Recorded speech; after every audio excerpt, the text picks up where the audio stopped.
You know what, guys? Simula nung binili ko 'tong pabangong 'to, nagsisi ako. I really felt bad kasi nag-stick ako sa mga designer and niche perfumes, wherein puwede ko naman palang mahanap ang same scent sa mga Middle Eastern fragrances. Before kasi, when I heard about Arab scents, ang unang pumapasok sa isip ko ay oud, mga gano'ng amoy. Woody, woody, leathery. Like, I know how it smells like. Naamoy ko sa mga pasyente ko dati before nung nasa Saudi pa ako. First Middle Eastern perfume ko itong si Eclair. This one is the Eclair by Latafa. This is a dupe for Bianco Latte. I don't have the full bottle of Bianco Latte kasi it's very rare to find in the sobrang expensive din nun.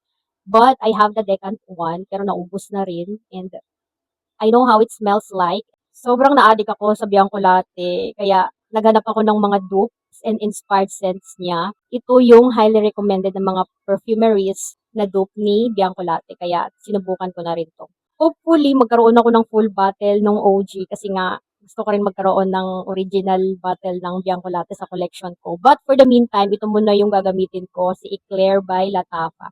If you're a gourmand girl like me who loves caramel scent and milky scents, then you should probably try this one.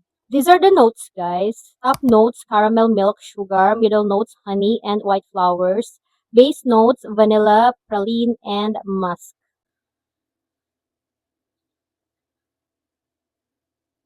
First spray niya, amoy na amoy mo talaga yung caramel with hint of white flowers.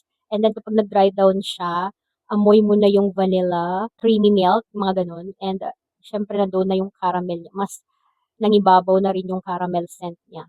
Actually, 3 months na ito sa akin eh. Mostly everyday, ginagamit ko to kasi ito yung hinahanap ng ilong ko. As in, I don't know, siguro nakakalahati na ako dito or I don't know. Parang feeling ko magaan na siya and paubos na. Para sa akin, worth it and sobrang na-satisfy ako sa pabangong ito. For the projection, hindi naman siya beast mode, nasa moderate lang. For the longevity, nagstay siya sa skin ko mga 8 hours and sa clothes ko naman, mga 10 hours siya. Accordingly, sa mga nagre-reviews din, sabi nila, mas okay daw talaga yung performance ni Eclair compare sa OG. If curious kayo kay Eclair, I will put the yellow basket and kayo nang bahala if i-check out ninyo.